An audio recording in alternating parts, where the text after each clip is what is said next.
समृद्धि यानी प्रॉस्पेरिटी, जो एक कम्युनिटी को फाइनेंशियली सक्सेसफुल और पीसफुल बनाती है। यही है उद्देश्य समृद्धि महामार्ग यानी समृद्धि सुपरफास्ट एक्सप्रेसवे का, जो नागपुर टू शिरडी और नागपुर टू मुंबई के लिए बनाया जा रहा है, जिससे नागपुर टू शिरडी सिर्फ 5 आवर्स में जा सकते हैं और Nagpur to Mumbai 7 to 8 hours में पहुंच सकते हैं।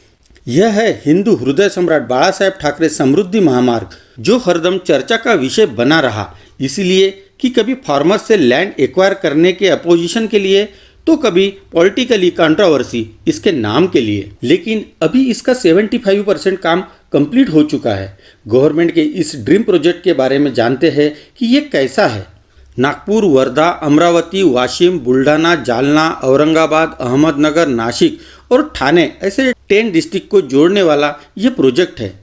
इस प्रोजेक्ट के लिए 55,777 करोड़ अप्रॉक्सीमेट बजट है। 503 किलोमीटर का नागपुर टू शिरडी जाने वाला हाईवे अप्रॉक्सीमेट कंप्लीट हो गया है और यह हम सबके लिए जल्दी ही शुरू भी होने वाला है। लेकिन नागपुर टू मुंबई के लिए शायद 2023 तक वेट करना पड़ सकता है। इस रोड पर 150 किलोमीटर पर आवर की स्पीड से आप ड्राइव कर सकते हैं, ऐसा MSRDC का कहना है। नागपुर टू मुंबई जाने पर पहला इंटरचेंज वर्धा के पास लगेगा। अगर किसी को बीच में किसी सिटी में जाना है या फिर से इसी हाईवे पर वापस आना है, तो इसके लिए एंट्री और एग्जिट पॉइंट दिए गए हैं।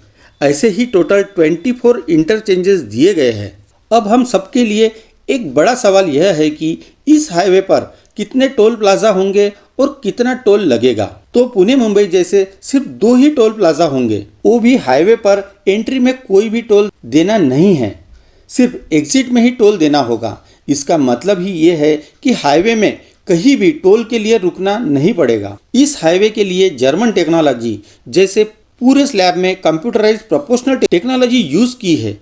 इसमें जर्मन टेक्नोलॉजी से बने पेवर्स भी यूज़ किए हैं, जो 16.5 मीटर के हैं, जो 250 से 400 मीटर लंबे सिंगल स्लैब है। इससे मेंटेनेंस के इश्यूज भी नहीं आएंगे। इस हाईवे में 118 किलोमीटर का पोर्शन फॉरेस्ट एरिया से गुजरता है। ऐसे कॉरिडोर में रोड वाइंडिंग के साथ सबवे यानी अंडर ब्रिज बनाए गए हैं, जिससे एनिमल को इस साइड से दूसरे साइड ट्रैवल करने में तकलीफ ना हो और एक्सीडेंट का चांस भी ना हो। और इसमें साउंड रेस्ट्रिक्टेड सिस्टम भी लगे हैं, जिससे ट्रैफिक का साउंड एनिमल्स को ना आए।